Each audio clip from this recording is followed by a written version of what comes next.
Muy buenos días y muchísimas gracias por acompañarnos hoy aquí en Lugones, en el centro de Asturias. Centro de Asturias, que es una comunidad envejecida, y yo sé que todos lo habéis escuchado muchas veces. Tenemos un serio declive demográfico. Hay muchas personas mayores y pocas jóvenes. La tasa de natalidad es muy baja. Algunos pueblos están despoblándose y hay villas, las zonas rurales, pues con muy poca población, y quedan caseríos abandonados, aldeas enteras que decaen. Es un problema conocido y diagnosticado, y además lo es desde hace mucho tiempo.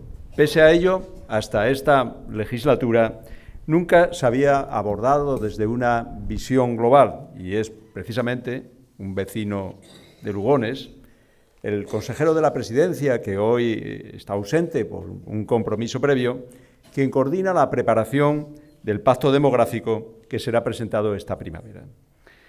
Pero hoy quiero darle vuelta a ese planteamiento y me explico.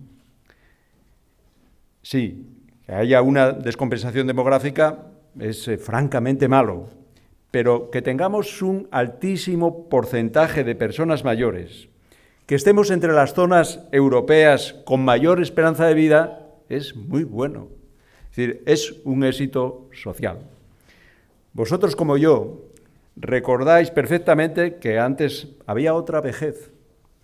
Era una vejez que llegaba antes, que mataba antes y que imposibilitaba antes. Disculpad que no sea políticamente correcto y que no utilice ningún eufemismo. Antes ser mayor equivalía a enfermedad, a achaque, a retirada. Tenemos que arrepentirnos que Asturias y España hayan aumentado la esperanza de vida, que nuestro sistema sociosanitario haya mejorado la calidad de vida de quienes ya han cumplido muchos años. Yo creo que no, por supuesto que no. Hemos de celebrarlo como un éxito colectivo, como un triunfo de todos. Un triunfo que no es mérito de este gobierno ni del anterior. Es un triunfo del que nadie puede adueñarse. No puede hacerlo ni Pedro ni Juan. Un triunfo compartido, un triunfo de todos. Por ejemplo, el aumento de la esperanza de vida está ligado al avance científico, a los hallazgos médicos, a la mejora de la alimentación y de otros factores asociados a la evolución del primer mundo en el que, por fortuna, vivimos.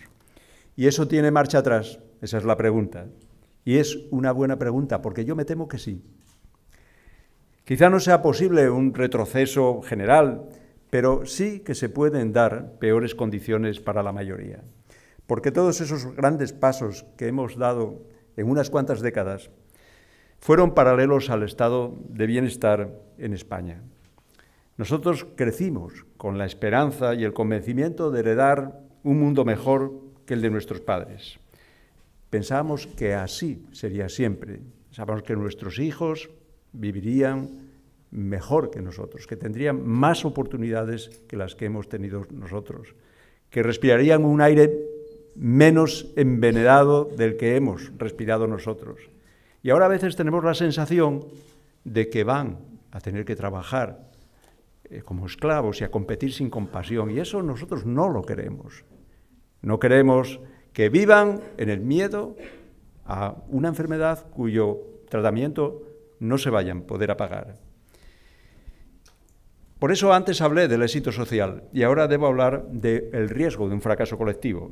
Y por eso creo que el empeño en la protección del estado de bienestar es una obligación ética. Y claro que hay ideología, muchísima ideología, y yo no la oculto, al contrario, la reivindico.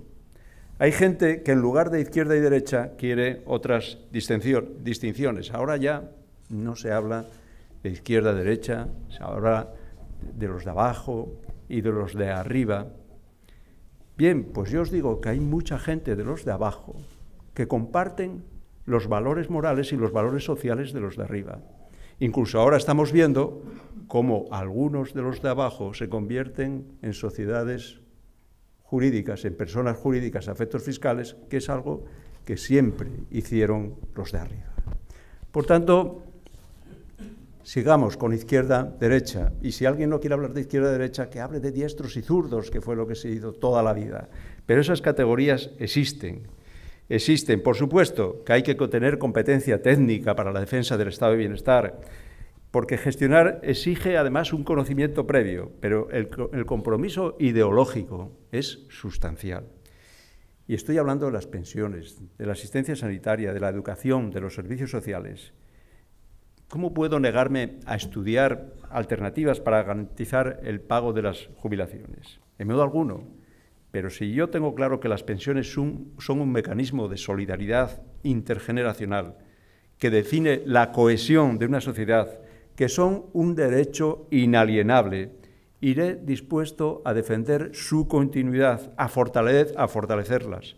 Si reduzco el pago de las pensiones a un problema de caja, entonces estaré defendiéndolas con un criterio distinto. ¿Y qué ha estado ocurriendo en la Unión Europea durante estos últimos años? Pues que se han dado órdenes, o las han dado, quienes reducen el estado de bienestar a un problema de caja. En el fondo entienden que los servicios sociales son un derroche, un lujo que no nos podemos consentir en tiempos de crisis. Y es un relato simple, muy comprensible, pero muy mentiroso.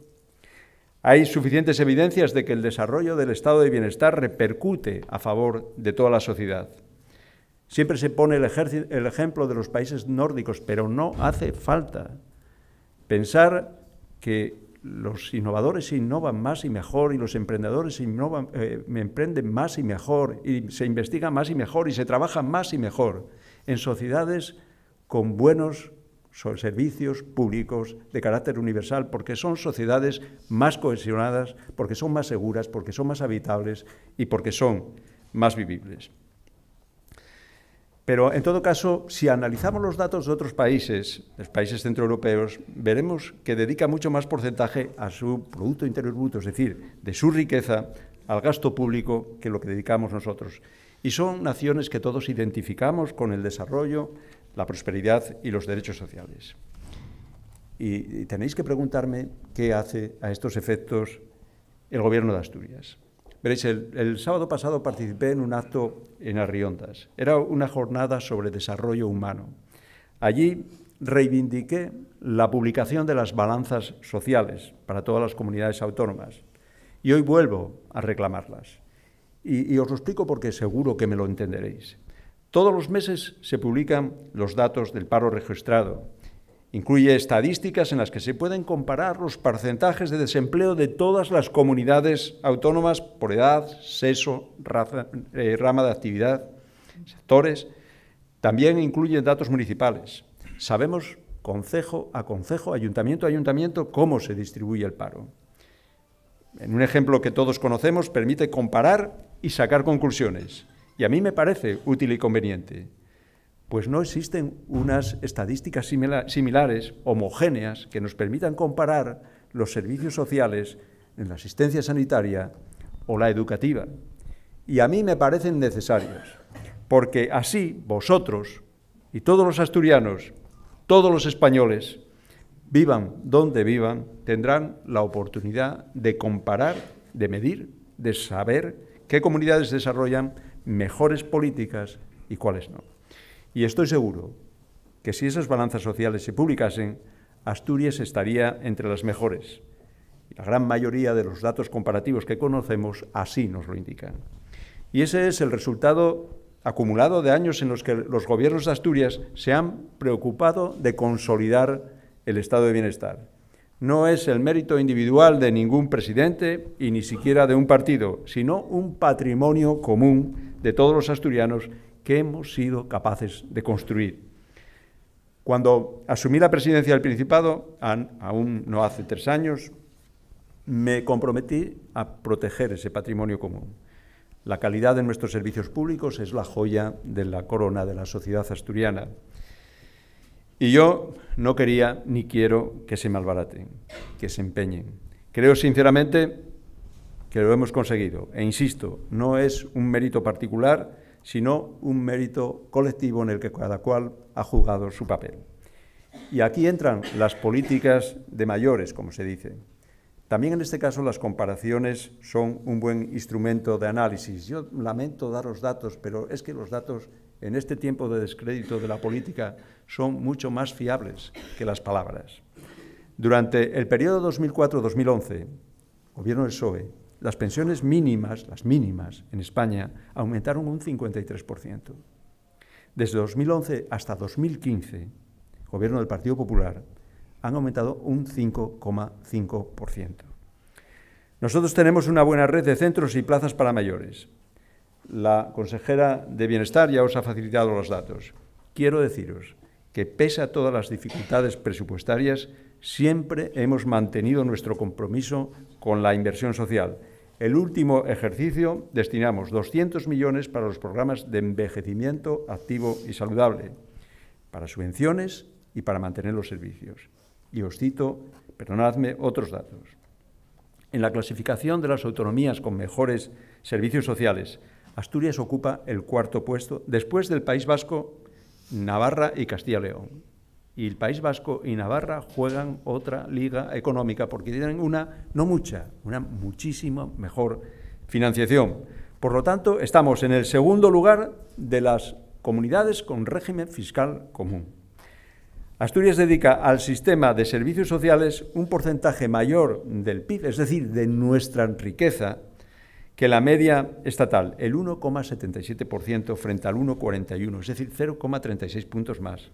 En Asturias, el gasto en servicios sociales por habitante suma 354,22 millones de euros, lo que supone 354,22 euros, lo que supone 55 euros por habitante más que la media estatal. Es decir, destinamos a servicios públicos un 15,4% más que la media en España, que es de 299 euros.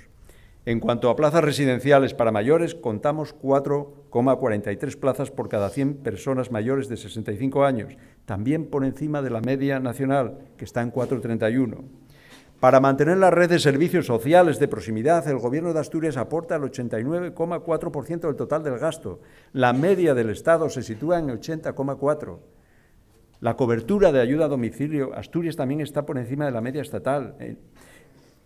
Esto es lo que quiero que se sepa. Yo sé que, en fin, los datos a veces generan confusión y aburren un poco, pero, por favor, son ahora mucho más sinceros los datos y los números que las palabras. Y esto es lo que quiero que se sepa, que lo sepáis vosotros y que lo sepan todos los asturianos, pero que lo sepan también los gallegos, los madrileños, que lo sepan todos los españoles.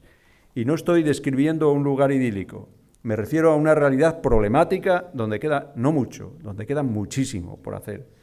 Y estoy seguro de que todos vosotros podéis enumerar una larguísima lista de dificultades y de cuestiones que en estos asuntos también habría que mejorar. También seguro os gustaría que hubiésemos hecho más cosas en estos 3 años. Lo entiendo y además os doy la razón, pero reconoced conmigo que durante este tiempo nosotros no hemos retrocedido, nos hemos empeñado en resistir y a veces ser de izquierdas es resistir, porque los derechos no son para siempre. Las conquistas sociales hay que defenderlas y hay que consolidarlas.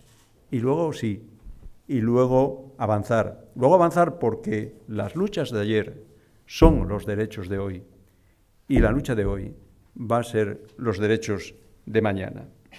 Nosotros nos hemos empeñado ahora en conservar este gran patrimonio colectivo que en otras comunidades se está desmoronando.